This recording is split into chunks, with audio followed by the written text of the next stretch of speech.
Kalau ngomongin soal Mini Cooper, hal pertama yang ada di pikiran gua itu adalah Mr. Bean. Ya, mobil klasik warna hijau dengan strip hitam khasnya yang sering muncul di series Mr. Bean itu adalah Morris Mini Cooper Mark III tahun 76 buatan Inggris. Tapi jangan salah, bukan cuma desain lucu yang mobil ini punya. Mini Cooper punya sejarah panjang yang nggak banyak orang tahu. Misalnya nih, kalian pada tahu belum kalau Mini Cooper itu pernah jadi raja rally di Eropa? Nah, Mini Cooper ikut rally. Nah, kalau pada penasaran, tonton episode Kupas Tuntas kali ini. Dan gue yakin kalian bakal makin paham kenapa nih mobil itu tetap diburu, walaupun rada mahal. Sebelum kita lanjut Kupas Tuntas, gue mau tahu apa yang pertama kali muncul di pikiran kalian kalau gue tanya soal Mini Cooper. Presise, klasik, mewah, unik, compact, ikonik. Well, semua kesan positif yang didapat Mini Cooper nih nggak kejadian semalam, brother. This Mini has a long story. Ada sejarah panjang yang bikin si Mini Cooper nih jadi mobil idaman di Indonesia, bahkan di dunia.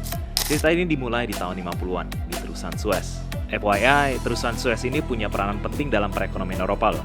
Karena kan jadi jalur utama transportasi laut dan perdagangan. Kalau nggak ada Terusan Suez, muternya itu kejauhan. Waktu itu, Mesir pengen menasionalisasi Terusan Suez. Negara Eropa itu nggak terima, terutama Inggris dan Prancis, ya akhirnya jadi konflik. Pusing kan? Akhirnya terusan ini ditutup dan BBM itu jadi langka di Eropa. Akhirnya bahan bakar itu dijatah. Krisis ini ngebuat setiap pabrikan mobil Eropa itu putar otak untuk mendevelop mobil yang irit BBM. Melihat tantangan ini, Philip Morris, itu pemilik Morris Company, mempercayakan tugas ini kepada Sir Alex Issigonis, seorang desainer otomotif yang pernah mendesain Morris Minor. Request yang diminta Philip Morris itu adalah sebuah mobil dengan eksterior kecil tapi tetap lega untuk 4 penumpang dan barang bawaan mereka. Sungguh request yang gak masuk akal di era itu.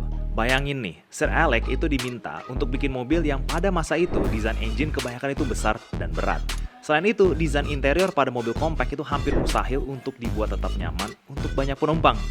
Tapi akhirnya Sir Alex Issigonis itu berhasil breaking through the whole automotive industry dengan membuat inovasi mounting transverse engine. Inovasi ini memungkinkan engine untuk dipasang melintang sehingga ada banyak ruang yang bisa dimanfaatkan untuk interior lainnya. Gak cuma berhasil di situ, untuk memaksimalkan ruang kabin, Issigonis itu menggunakan front wheel drive. Tujuannya agar space yang biasanya dipakai oleh Gardan itu bisa difungsikan maksimal untuk kabin penumpang. Fast forward, di tahun 59, generasi pertama mobil ini diluncurkan dan diberi nama Morris Mini Minor in Austin. Oh ya, hampir lupa nih. Kenapa ada nama Austin di sana? Ceritanya, di tahun 52, perusahaan Philip Morris itu merger dengan perusahaan Austin yang diberi nama British Motor Company atau BMC. Nah, saat pertama kali diluncurkan, mobil ini benar-benar jadi fenomenal di Inggris. Karena selain hemat BBM, mobil ini benar-benar lega dan nyaman buat dikendarai di jalanan Inggris. Keistimewaan mobil ini itu nggak cuma itu. Kalau mobil pabrikan lain dibuat di assembly line, mobil ini diproduksi menggunakan jig yang artinya setiap komponen mobil itu harus diassembly secara manual.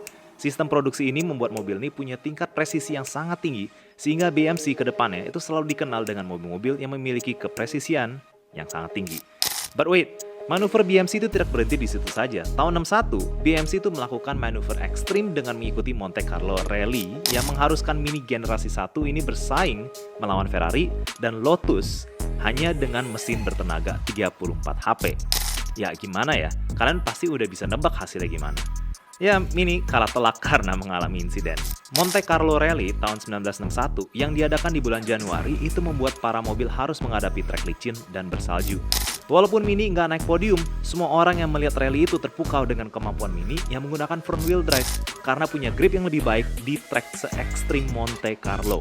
Performa Mini di Monte Carlo membuat legenda dunia balap John Cooper yang kita tahu adalah sosok di balik Cooper Company yang mengubah skena F1 untuk menggunakan mid-engine karena di era itu mobil milik Cooper Company menyapu bersih podium di kejuaraan F1.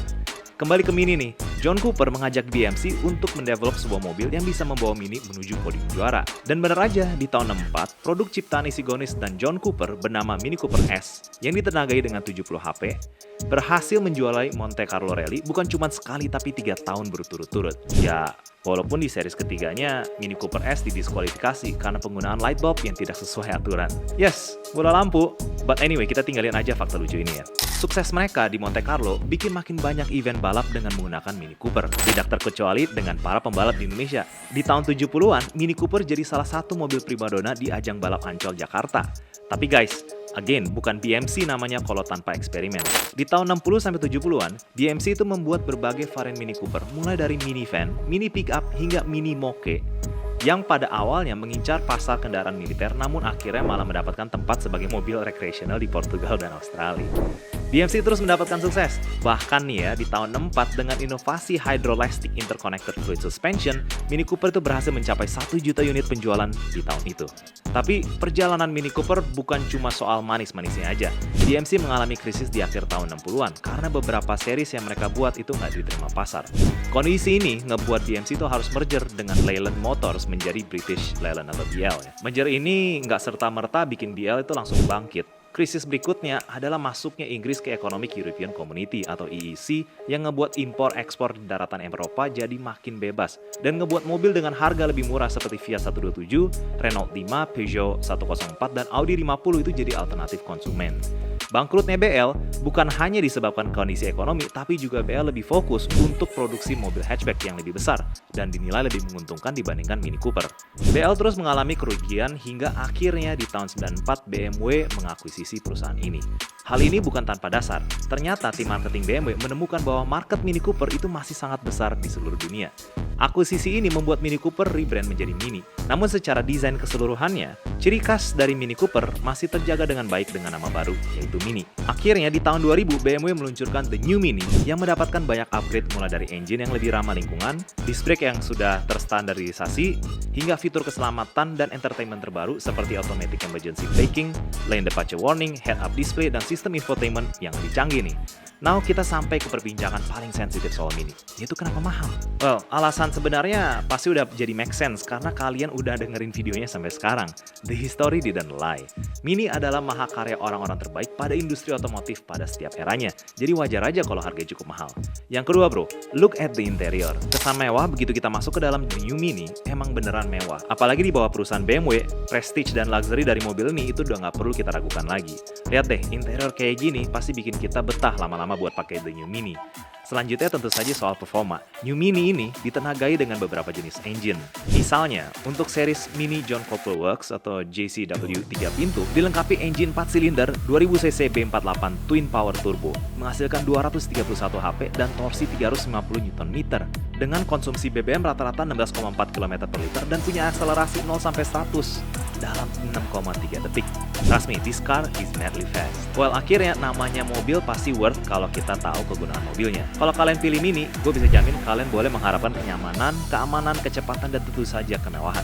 Menurut gue pribadi, Mini itu mobil yang worth the value untuk dimiliki, apalagi buat kalian yang seneng sama desain compact, klasik, classy, tapi tetap nyaman dan aman untuk dikendarai. Kayaknya cukup itu dulu deh untuk kupas tuntas kali ini ya. Pastinya ada banyak hal yang gue lewatin soal Mini Cooper. Jadi feel free untuk diskusi atau bahkan request another episode for Mini Cooper kalau kalian masih punya banyak rasa penasaran soal mobil nih. Jangan lupa untuk subscribe, like, komen, dan bagikan video ini ke teman kalian yang perlu tahu soal ini. Oh ya, nyalain notifikasi juga ya biar kalian jadi orang pertama yang dapat update terbaru soal dunia otomotif yang tentunya dari perspektif yang berbeda dari gue. So, thank you for watching.